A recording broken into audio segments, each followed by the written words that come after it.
minor, so. So many reasons where I want for you, my love. Now you I want to retire with my love. See I give me good things. What is up, y'all? It is your girl, Amor Nigeria, back with another video. And as you can see, yeah, I have jury duty today, y'all. Jury duty. Didn't sign up for it, none of that. They just calmed me down and I'm here. Had a rough morning. I had a whole breakdown in the car this morning thinking I was gonna be late. I'm on break right now, which is why I'm in the bathroom. But y'all, it's so many people here. My back is hurting. I've been sitting down all day. Like I said, we're on lunch break right now. Didn't expect to be on the lunch break because I was planning on being at home. But I'm the only one in the bathroom right now. There's so many other bathrooms up in this place. They probably feel, but I'm the only one up in here. Right now, I'm waiting for 1:30 to hit so that we can head back into the courtroom. I'm gonna just film this story time in the bathroom because I got 30 minutes left before I have to head back in to start the morning off. Dominique waited to the last minute to tell me that I could drive to court, which he had already said he was gonna drop me off. So that just delayed me even more. And then on top of that, y'all, it snowed last night, so the car doors was frozen shut. So I'm outside trying to scrape, hands cold, like, it's just too much. But then Dominique ended up coming outside. You know, he finished scraping the car windows off so I could leave. I left out around 7:15. I really left out at 7 o'clock, but 7:15 is when I pulled from the house. 7:15, I already felt like I was late because I still needed to drive 15 minutes downtown to get down there and find a parking spot. I'm in the car rushing, like I called mama so she could keep me calm. Like I'm in there just upset. Like Dominique could have dropped me off, all of this different stuff. So mama just like, calm down. You're still gonna be on time. Just relax. So I get down near the courthouse. When they send you the paper, they give you about 4 or 5 parking structures to pick. But all of them are not near the courthouse. And then on top of that, I already told y'all it was cold and the wind was so high this morning, it was about to blow me away. Finally make it down and find a spot on the street where a parking meter not working, they froze. Can't stick your card in, it was too much. I started crying from there. I'm like, I'm about to be late. Like, it's making me mad, Mom. Like, I'm on the phone with my mom. She's just like, calm down, calm down. I'm like, I'm getting mad because I could have been on time if Dominique dropped me off. She's like, you are gonna be on time. Like, you just need to calm down. So I ended up pulling around the corner, finding a parking lot. Don't know what parking lot it was. Parked in there. Get out. Mama like, make sure you pay for parking. So I go to the little monitor. Pay for the parking. I'm thinking I get to take the ticket. She like, no, you gotta take the ticket back to the car, put it in the window so they can see that you paid. 2 more minutes wasted. So y'all, it's like 7:40. Like it's like 7:38, 7:40. So I get up there. I'm listening for the people coming in. I get out the car and I'm rushing, like trying to get up this hill that's in the parking lot. Hill got ice on it, so I'm slipping. The frustration was just building, y'all. So then mama like, you still gotta walk over to the courthouse. So I see the nearest door near me. I'm like, is this it? She like, no, you still gotta keep walking.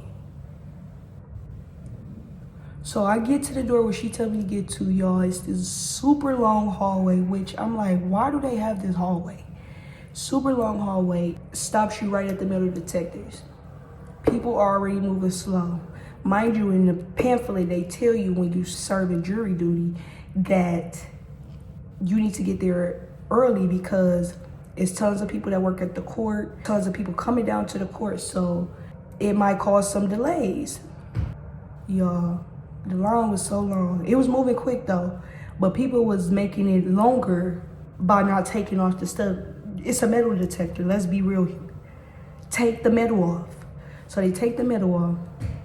He come back to where he stopped me. I'm at the beginning of the line now. He like, Well, everybody needs to make sure all metal is, you know, the metal detector spill. So I'm like, my stuff already off. I go through the metal detector, no problem, no beeping, no nothing. He's like, yes, this is how you do it. So I get on the elevator, head up to the floor. He tell me it's the 3rd floor. Get down that hallway, it's like 750. Whole long line of jurors. So I had to wait in line for them to check me in. Once we check in, we get in this big old room that's just a room full of all the people that's jurors, a room full of people that are all jurors. So once we get in there, it's just a waiting process. You're waiting for the judge to get a new jury to see if you even got picked. So 2 hours go by. It's like 11 o'clock.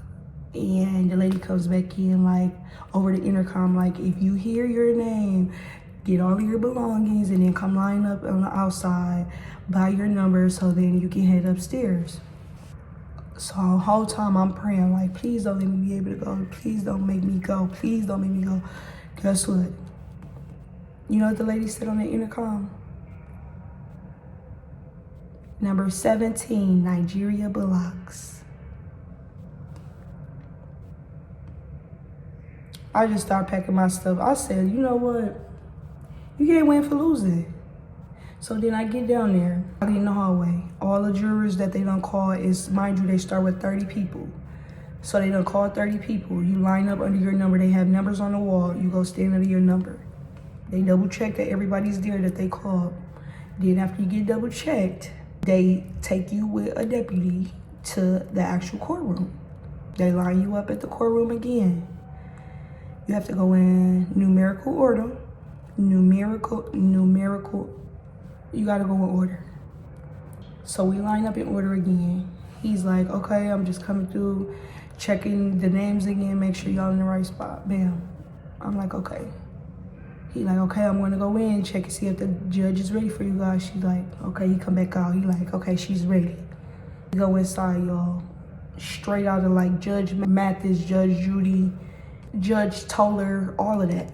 And when I got in the courtroom, the first thing I thought of was... Apologies, Miss Girl. She's not a girl. Her name is It's Miss Toller. Toller. It's Judge Toller. Be quiet. I have a question. That's what went through my head. Courtroom, super nice. It was multiple courtrooms on the floor. This is my first time actually being in a courtroom physically, like needing to actually be present. And it was a nice experience. I've seen it one other time when I was in 5th grade. We went on a trip and we seen like a judicial courtroom or whatever. And it was super nice, but actually being in and sitting in the stand and being able to hear the trial is really interesting. So right now I'm on lunch break. We getting ready to head back in like 20 minutes, so I'm gonna wrap this part up. Once I finish, we still haven't seen if I've got picked to be on the jury or not. So we'll find out in a couple, y'all will find out at the end of this video when I come back from break. She said they wasn't gonna hold us long for this trial because it's like very minor, so. I had the craziest experience today. I hear more people coming, so I gotta wrap this up, but I'll see y'all when I get back to the house because this journey, hated it. Never will do jury duty again. I'll pay my $500, bye. All right, y'all, I am at home. I'm just going to recap what happened from the last part that I left out on, which was us coming from lunch. After we came from lunch, they told us to head back up to the court floor at 1:30. But the judge and the people involved in the case will be back at around 1:45. So he wanted us all there in advance so it wouldn't take us very long to get back inside the courtroom. So 1:30 hit. He lined us up back in numerical order from 1 to 30. So remember, I have not got picked yet. This is just, these are the 30 people that they chose. And now it's time for us to go inside the courtroom to see who's picked to be on the jury. We line up, after we line up in numerical order, he has to go down the line with a check-in list, like highlighting that you're there. So after he did that, he takes us down this long hallway, and to the right of the hallway is the courtroom that we're going to be going into. Y'all, tell me why my judge was Judge Lena Taylor. Lena Taylor. If you don't know, if you're not from Wisconsin, you don't know why I'm saying that. But Lena Taylor used to be the senator. She used to be our senator. And now she's a judge. Like, black women are winning out here. Winning. And then I was excited to, also see a black judge. Not that I went in with the mindset of like, oh, I only want to see a black. No, it was a plus for me because I wanted to see how she ran her courtroom. And she just recently had got started as a judge there. So we were one of her first couple juries, and also, this trial. So we head inside. She's standing. Everybody has to stand. The judge is standing. The man that's on trial is standing. The lawyers are standing. So when we walk in the courtroom, her courtroom is smaller because she said she just started, so they didn't give her a huge courtroom yet. So she got the smaller size courtroom. But on the pews in the courtroom, outside of the jury box, there were numbers there. And you were required to sit wherever your juror number was, and I was juror number 17. So I sat in spot 17. I was not sitting in the jury box. I was sitting in the pews because, yet again, we have not been picked. It's still a whole nother process. Getting there, we're standing up. We have to raise our right hand, swear or whatever, and then they seat us. After we get seated, on the wall, it's this plaque that has about 5 to 6 questions on there. I thought it was just general questions, but I don't know why they would be on the wall. So Judge Lena Taylor start telling us like all the facts, reading us like all the directions and things like that. And then after she gets done, she says, we have questions on the wall, so we need each juror to stand up, answer all 6 of these questions, and then sit down.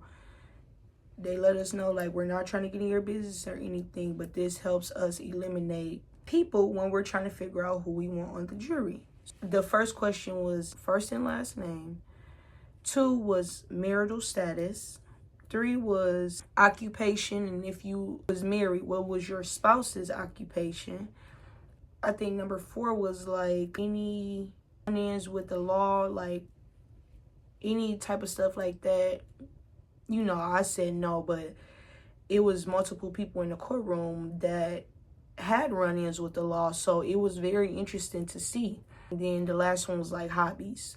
I guess they just threw hobbies in as like a kind of like throw you off to not feel like they're in your business.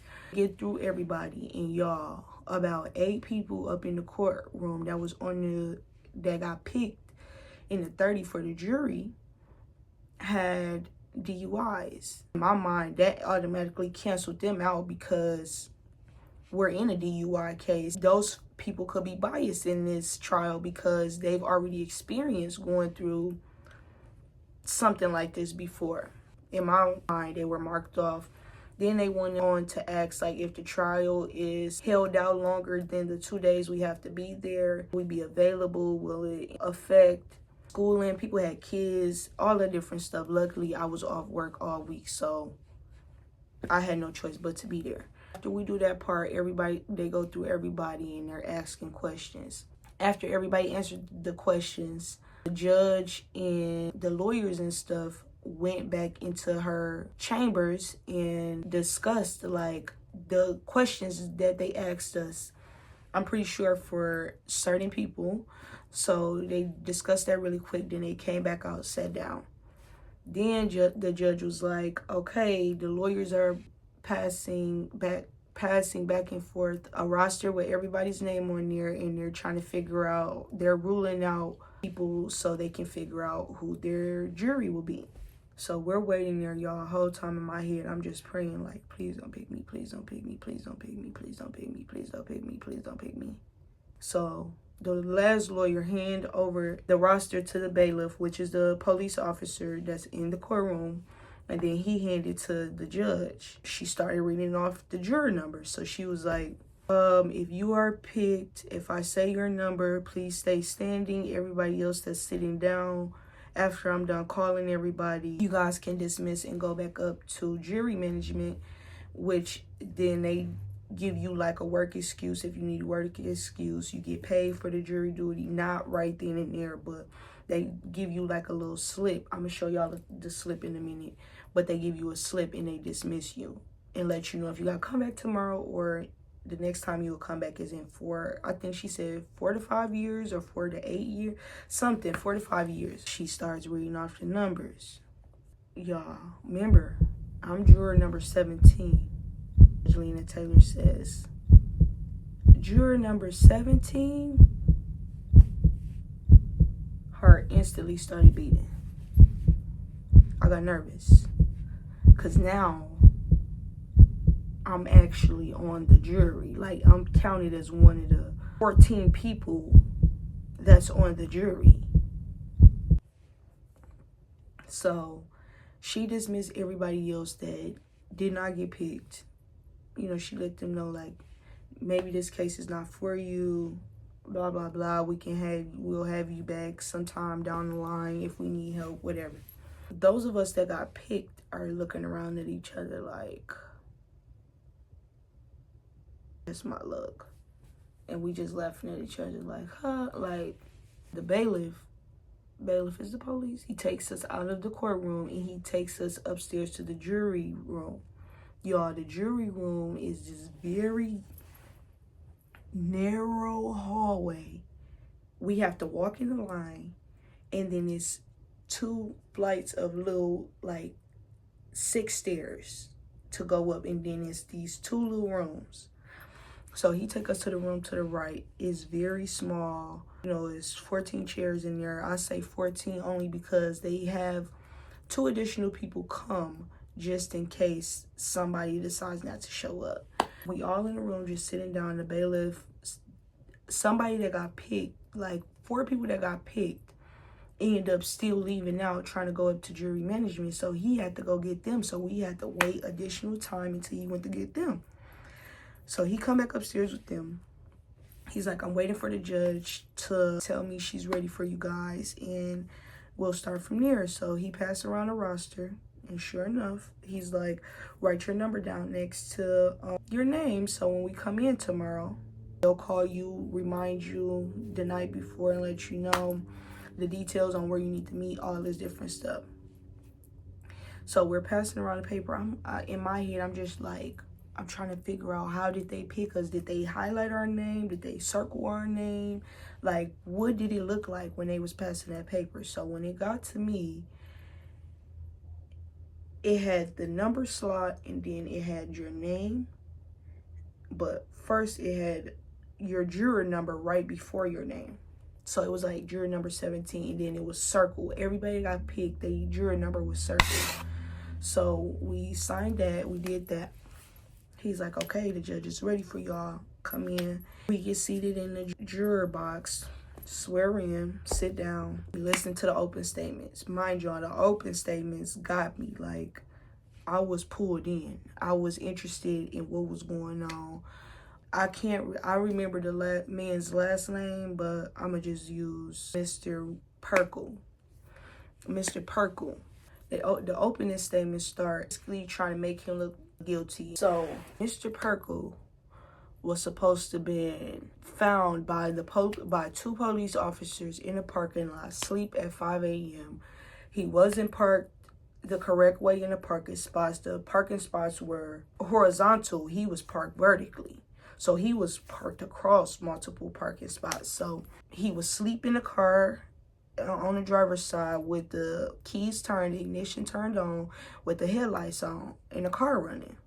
So he was asleep. So the officers said they had been patrolling the lot one morning, And, you know, they seen nobody there. Later in the day, they seen Mr. Perkle's car sitting in the parking lot for multiple hours, I guess. And they just decided to go over and do a welfare check, which is something I learned yesterday. A welfare check is when they go make sure the person is okay that's in the car. Like, they don't need any medical attention. They're not sick, you know, dead, anything like that. So they did a welfare check. He woke up. He gave them his driver's license, and when they ran his driver's license was revoked. And he had already had a previous DUI. Keep that in mind, because I'm going to come back to that. That was the police officer's stand. Mr. Perkle's lawyer got up, which was a female, very confident, y'all. She got up, she made a good opening statement, which went something like, Mr. Perkle and his girlfriend, this is what Mr. Perkle's story was. Him and his girlfriend went out to have drinks, and he got drunk, and Mr. Perkle's girlfriend was driving home when car maintenance happened. The car was messed up. The girlfriend called for a tow company to come pick the car up, but she left Mr. Perkle in the car by himself. Mind you, he was drunk. Mr. Perkle got in the driver's seat because he was drunk and he didn't want anybody to steal the car while his girlfriend went to go catch a ride to get a tow company so that she could get there. But I'm trying to figure out, how was she going somewhere if you had already called the tow company to come get y'all? Just sit there. Back to when the police has found him.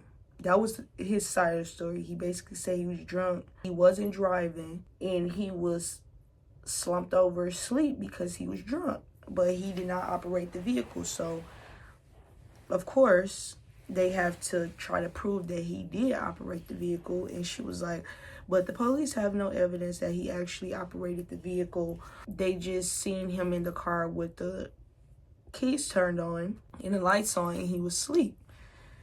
Also, when the police officer said he got up to the car, it was fresh vomit on the car seat of the passenger side. So Mr. Perkle had threw up all that, so they just assumed that he was operating the vehicle. The case was good. That was just a basic rundown of what happened. They gave us notebooks, so I was taking a bunch of notes. They had the analyst come up that tested his blood sample, all of that. It was really good. Like, it was really, really good. After that happened, we had the notebooks. It was previous notes in the notebook of previous trials.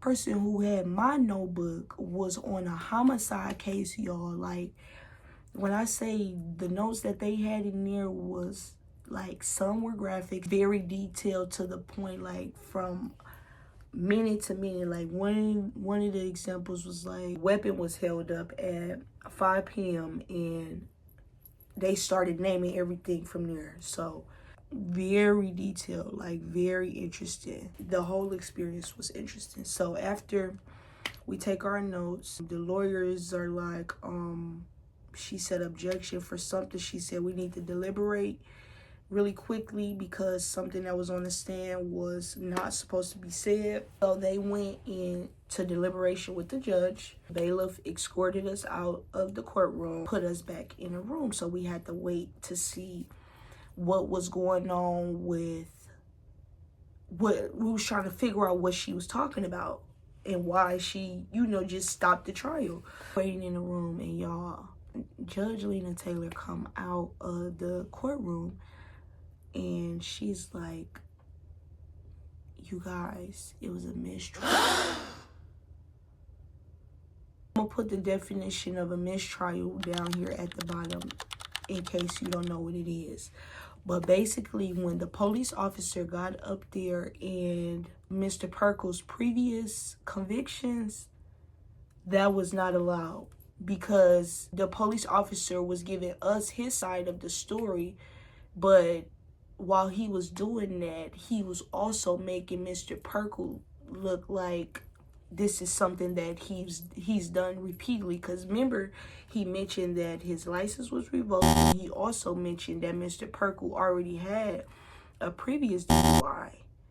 Meaning, when the jury, us, when we hear that, it turns us biased, which means it starts to make us think that Mr. Perkle does this often, and it'll make our judgment a little bit easier, which they want him to be guilty. The police officer was on the side for him to be guilty, so he painted this picture of him to look guilty, which in our mind we would think that he's guilty off back if the police officer already said he has had 2 previous convictions. So ended up being a mistrial. We didn't have to come in today, Thursday. We would have had to come in today, but we didn't have to come in because the mistrial means that they have to do a whole new trial and review everything. Like, it's a whole nother process. So I will not be a part of that process because my jury session was yesterday. Y'all, the experience was fire. Like, I loved it. It was super cool. But some of my icks was, we had this one lady, like, she just would not stop talking. We was already irritated at the fact that we had been there from 8 a.m. Mind y'all, we left out at 4:30. The actual jury left out at 4:30. I wasn't planning on even having lunch down there, none of that. I was ready to go because we had to sit and wait all day. So she was annoying. Got to the lunchroom. Lunchroom was annoying. It was super small. Mind you, it's other cases going on. It's 1 million people that work in this courthouse, so everybody's down here trying to get lunch. The lines are long. When I'm checking out, the man is like, "Babe, there you go. Get out the way." He didn't say get out the way, but he was like, "There you go. Go." What else? I hated the parking. I had to park in a parking lot across the street from the building, but it was cold and windy yesterday, so I'm about to bust my head walking up a hill, walking up and down the hill to get to somebody else's business. Then, that doesn't even count. You still have to walk through the tunnel and then walk through this long hallway to get to the metal detectors. Then, you still have to wait 3 hours in a room until they're ready for your trial. 3 hours later. Or ready for a jury.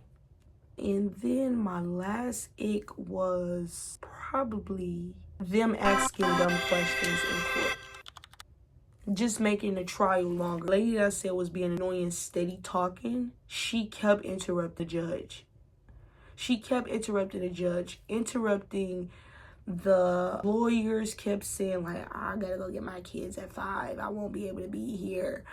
Judge Lena Taylor, can I get your autograph?" And it was this weird bummy looking dude. I'm like, how'd you even get down here? Not like transportation wise, but like, how did you even get picked? He got picked. He's a whole felon. That ain't got nothing to do with it, but you're a felon and you're down here playing around with somebody else's life. Like, it's not a joke. He's like, the judge is like, "Is there anything that would stop you from being able to come down here and be a part of the case if you became a juror?" He like, "It's cold outside. I get on the bus." That's not a legit reason. Even though you get on the bus, you're still going to be cold. When we get in the car, yeah, we have a warm car, but we still have to get out and walk to the same place you do. Like, that's not a legit y'all, it was giving me the ick. It was making me mad in my head. I'm like, are you serious right now? I'm steady looking at the bailiff, like, shaking my head. He just shaking his head at me like, they think this is a joke. Like, this is not a joke. Glad they went on the jury because we didn't have to deal with that. I knew they wasn't going to be on the jury because their posture and everything was showing like, I'm not interested in being here. I'm just here because I don't want to get the $500 fine, which the girl that kept talking kept saying. I'm only down here because I didn't want that $500 fine. I'm only down here because I didn't want to pay $500. Girl, we all know that. We all didn't want to pay the $500 fine. You don't have to keep saying that. But outside of the icks, Judge Lena Taylor was super cool, laid back. I got a photo with her. I'm gonna put it up here. She dressed super nice, was very sweet, made so much eye contact as if me and her knew each other. I think her courtroom was court 401B or 411B, something. But she kept saying it. I was trying to remember. I think it was 401B. But she kept saying, I'm glad 401B's courtroom gave you a great experience as a juror. So next time, if you need to come down, you won't dread it. You know, you'll be a little bit more interested in what goes on if you become a juror. All this different stuff. I loved the experience. Yesterday morning, I was afraid I was going to be late. And the whole time, I was afraid of being late. I got there on time to be sitting for 3 hours. So I literally could have came in late and still been on time because I was still, we didn't leave out of that room. The 30 people that got picked didn't leave out of that room until maybe 10:30. 10:30. So if it's 30 people that was picked, just remember, this room was filled with people. It's probably 100 people, maybe 80 people. I don't know. That was my jury duty experience. Hated the fact that it was on my winter break, but great experience, great story time. If you have any questions about this or anything, put it in the comments so I can respond to it. But outside of that, that is all for this video. Make sure you guys like, comment, subscribe. Turn those post notifications on. And I'll see you in the next video. Deuces. I don't even say bye no more. I be like, mwah, no balls.